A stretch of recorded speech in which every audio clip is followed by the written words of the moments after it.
반갑습니다. 파워 투 더 스튜던트 멱쌤입니다. 자, 오늘 여러분과 함께 2023학년도 3월 고3 전국연합학력평가 물리학원 총평 그리고 해설 강의 진행하도록 하겠습니다. 자, 오늘 치러진 이 전국연합학력평가 결과 어떠신가요?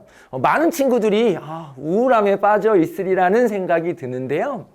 오늘의 시험 결과로 절대로 마무리, 이게 끝이다 라는 생각을 하지 않으시길 바랍니다. 우리의 목표는 11월에 치러지는 수능을 잘 보는 겁니다. 남은 기간은 8개월입니다. 이 8개월이라는 기간이 물론 넉넉한 기간은 아니지만 우리가 우리의 부족함을 깨닫고 메꿔나가기에는 충분한 시간이다 라고 생각이 듭니다. 여러분들한테 그렇다고 여유를 부려라 이런 의미는 절대 아닙니다. 오늘의 시험 결과를 바탕으로 내가 부족한 게 무엇인지 그리고 내가 자신 있는 부분, 강점이 무엇인지를 찾고요. 남은 기간에 어떻게 보완해 나갈 것이냐를 해결해 나간다면, 찾아 나간다면 수능에서 분명히 여러분들이 원하는 결과를 얻으리다. 확신합니다. 자, 그러면 오늘의 총평 시작해 보도록 하겠습니다. 오늘 치러진 이 학력평가 문제는요, 작년 11월에 치러진 2023학년도 수능보다는 그렇죠, 확실히 쉬웠다라는 평가를 내릴 수 있습니다. 그런데요, 작년에 치러진 2022년도에 치러진 3월보다는 많은 친구들이 어려웠다라고 평가를 하는 것 같아요. 근데 선생님 입장에서는 거의 난이도가 비슷했는데 라는 생각이 좀 들기는 합니다. 왜냐하면 색깔이 거의 비슷한 문제들이 많이 출제되어졌거든요. 물론 기본적인 개념에서 살짝 틀어준 내용이 있기는 하지만 기본적인 개념들을 여러분들이 충실히 익히고 있었다면 크게 어렵지 않게 작년 2022년 3월 학력평가 문제와 크게 다르지 않은 난이도를 보였다라고 생각이 듭니다. 그렇지만 체감 난이도는, 여러분들이 느낀 난이도는 좀 더 높았던 것 같아요. 오늘 여러분들과 여러분들의 친구들, 제 학교에 있는 친구들한테 좀 물어봤더니 선생님 너무 어려웠어요 라는 평가를 많이 하더라고요. 아무래도 첫 번째이다 보니까 그런 평가였을 수도 있다라는 생각이 들고 준비가 좀 많이 부족했다라는 것을 다시 한번 깨달을 수 있지 않았었을까라는 생각을 합니다. 일단 출제 경향은요, 여러분들도 시험을 보시면서 분명히 느꼈을 겁니다. 이거 어디서 본 문제인데. 그렇죠. 저도 이제 수능 특강을 집필하고 있고요. 그리고 이제 모의고사와 관련돼 있는 일을 하면서 늘 새로운 문제, 신선한 문제를 고민을 합니다. 그렇지만 이 새로운 문제, 신선한 문제를 수능의 모의고사에 출제하기에는 다소 좀 부담스러운 부분이 있습니다. 왜냐하면 새로운 문제, 신선한 문제들로만 채워지면 난이도가 엄청나게 떨어질 수밖에 없거든요. 그렇다 보니까 대부분의 출제자들이 기출문제를 활용을 합니다. 그래서 모의고사 문제를 풀어보시면 아시겠지만 대부분의 문제들이 기출문제의 변형에 지나지 않습니다. 그래서 여러분들이 앞으로 남은 기간 기출문제들을 어떻게 활용할 것이냐에 대해서 꼼꼼하게 준비를 해 나가시는 기회를 삼으셔야 한다라는 거 잊지 않으셨으면 좋겠어요. 결국 기출문제의 끊임없는 반복, 훈련이 수능을 잘 보는 지름길이다라는 거 잊지 않으시길 바랍니다. 자, 전체적인 대단원별 문항수 및 배점을 보도록 하겠습니다. 일단 그쵸, 작년 수능 그리고 늘 그렇듯이 대단원 1단원에서는 9문제가 그대로 출제되어지고 있고요. 그중에 우리가 가장 싫어하는 내용인 역학에서는요 6문제를 차지하고 있습니다. 그리고 오늘 치러진 2023학년도 3월 모의고사는요 역학의 점수 비중이 작년 수능보다는 1점이 올라갔다라는 것도 확인해 볼 수가 있죠.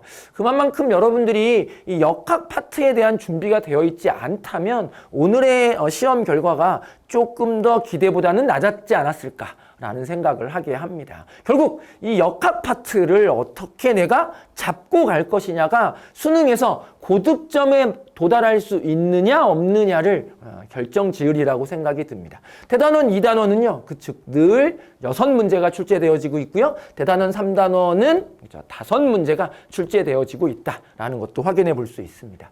자, 전체적인 소단원별 문항들도 보면 결국 출제되어지는 단원에서 그대로 그대로 거의 그대로 큰 차이 없이 출제되어졌다라는 것을 우리가 확인해 볼 수가 있습니다. 그렇죠?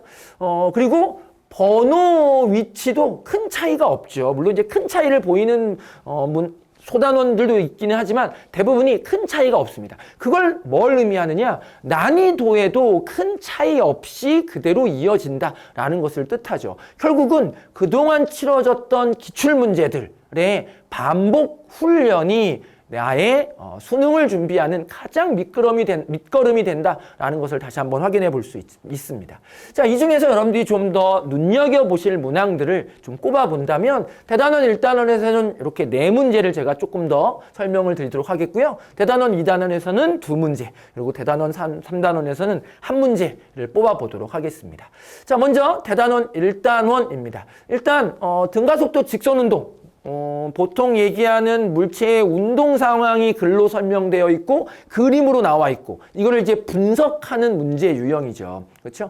대부분은 그래프를 이용하거나 또는 등가속도 직선 방정 운동 방정식을 이용하거나 또는 뭐 상대 속도, 평균 속도 등을 이용하는 문제 유형들입니다. 이 문제 유형의 가장 기본은 뭐다? 그렇죠? 그래프다라는 것을 여러분들 잊지 않으시길 바랍니다.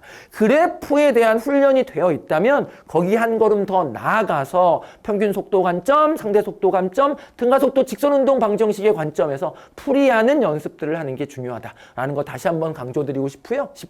뉴턴의 운동법칙 관련되어 있는 내용은 늘 대부분 그렇죠. 정지 상태의 물체가 정지 상태인 물체가 있고요. 그 물체에게 작용하는 힘의 관계를 분석하는 문제이죠. 그렇죠. 근데 굳이 제가 이렇게 평이한 문제를 체크해 놓은 이유는 여러분들이 조금 당황했을 만한 문제 유형이지 않았을까라는 생각이 듭니다. 뭐 신선하다 이런 건 아니고요. 공중에 물체가 떠 있는데 이게 저울에 측정되어진다.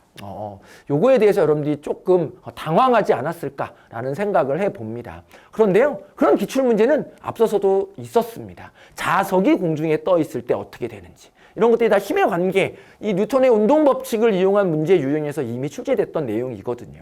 그런 관점을 떠올렸다면 어렵지 않았으리라고 생각이 들고요. 역시나 저울이 등장하면 또 어려워하는데 이 저울에 측정되는 힘의 크기와 관련되어 있는 내용도 여러분들이 생각해 두셨다면 역시나 어렵지 않게 해결했으리라고 생각됩니다. 그래서 광고 한마디 하고 넘어간다면 제 강의 중에 물리학원 핵심 그리고 최신 유형 분석이라는 강의가 있습니다. 거기서 다 다뤄졌던 내용이야. 그래서 결국은 기출 범위, 제가 뭐 쪽집게다라는 뜻이 아니고요. 기출 범위를 벗어나지 않는 유형의 문제들이 대부분이었다라는 거고요. 연결된 물체의 운동 늘 출제되어지고 있습니다. 자, 오늘 치러진 문제에서는 빗면에 놓여있는 물체에 작용하는 힘의 관계를 분석할 수 있어야 되는 내용이었기 때문에 제가 특별하게 좀 체크를 해놨고요. 운동량과 충격량, 늘 평이하게 출제되는 문제인 건 맞는데요. 늘 예상할 수 있는 범주 안에서 문제가 출제되어지는데 오늘 문제를 제가 굳이 좀 체크해 놓은 이유는 보통 운동량과 충격량 문제에는 문제 속에 운동량, 충격량 이런 표현들이 들어가 있습니다. 근데 오늘 치러진 문제에는요. 운동량, 충격량이라는 단어가 들어있지 않아요. 결국 문제 상황에서 이 문제가 운동량 관련되어 있는 문제구나, 충격량 관련되어 있는 문제구나 라는 걸 떠올렸어야 문제가 해결되어지는 그런 유형이었기 때문에 좀 체크를 해놨습니다. 그래서 여러분들이 문제를 보면서 이 문제가 뭘 묻고 있는지, 이 문제를 해결하기 위해서는 어떤 개념의 접근이 필요한지를 파악하는 게 굉장히 중요하구나라는 것을 판단해 볼 수 있는 내용이었다라고 생각됩니다. 역학적 에너지 보존 늘 20번을 차지하고 있습니다. 수능 1등급에 도전하려면 결국 이 수준의 문제들을 해결할 수 있어야만 하고요. 역시나 제 강의 물리학원 핵심 최신 유형 분석 강의에서 끊임없는 연습을 통해서 이런 문제는 이렇게 접근하면 되겠구나 라는 훈련을 하신다면 충분히 맞출 수 있었지 않았을까라는 생각이 듭니다. 자, 나머지 문제들은 충분히 반복되어지는 훈련만으로도 해결하실 수 있었으리라고 생각됩니다. 자, 대단원 2단원입니다. 전기력과 원자 문제. 늘 조금 여러분들에게 사고력을 요하는 문제가 출제되어지고 있죠. 결국은 그 전하들 사이에 작용하는 힘의 관계를 바탕으로 문제가 해결되어지게끔 구성되어져 있다. 라는 거였고요. 전자에너지는 늘 여러분들이 자신감 있게 풀 수 있는 내용이었습니다. 한 가지는 전기 전도성과 에너지띠와 관련되어 있는 문제가 잘 출제되지 않는데 오늘 치러진 문제에서는 이제 출제되어졌죠. 또 워낙 평이한 문제라서 어렵지 않게 해결했으리라고 생각 들고요. 반도체 소자는 이제 다이오드 문제죠. 이 다이오드 단독 문제는 아니고요. 전자기 유도와 엮어져서 반도체 소자 문제, 다이오드 문제가 출제되어지고 있습니다. 이것도 이제 유행이죠. 전자기 유도와 다이오드를 엮어서 출제되어지는 문제 유형. 그러다 보니까 익숙하게 준비가 된 친구들이었다면 역시나 제 강의 물리학원 핵심 최신 유형 분석을 보신 분이라면 충분히 대비할 수 있었지 않았을까라는 생각이 들고요. 전류에 대한 자기장 문제 최근에 굉장히 까다롭게 출제되어지고 있고요. 2023년도 올해 나온 수능 특강 문제에서도 굉장히 까다로운 전류에 의한 자기장 문제들이 많이 포진해 있더라고요. 그래서 그런 문제들을 여러분들이 좀 연습하시면서 수능에 대한 준비를 하셔야 한다라는 것을 다시 한번 좀 깨달을 수 있었을 것 같습니다. 이 문제 역시도 풀이 요령이 있죠. 역시나 제 강의에서 그 풀이 요령을 충분히 말씀드리고 있습니다. 물론 오늘 해설 강의에서도 이 문제를 풀어가는 요령 다시 한번 말씀을 드리도록 할게요. 물질의 자성 늘 평이하죠. 전자기 유도 그렇죠. 늘 나오는 유형 그대로 나왔다라고 판단해 볼 수가 있었습니다. 대단원 3단원은 여러분들이 자신감 있게 풀어내야 하는 문제들입니다.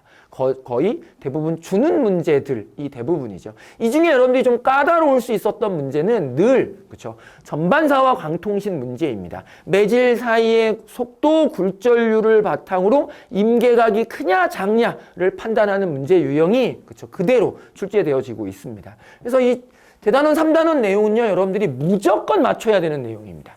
그렇죠? 가장 쉬운 단원에 속하니까 여러분들 꼼꼼하게 놓치지 말고 가장 마지막 단원이라고 소홀해하지 말고 좀 준비가 부족한 친구들은 이제 물리학원을 좀 해볼까 하는 친구들은 대단원 3단원부터 공부하시는 것도 전략일 수 있다라는 거 말씀드리면서 오늘의 총평은 마치도록 하겠고요.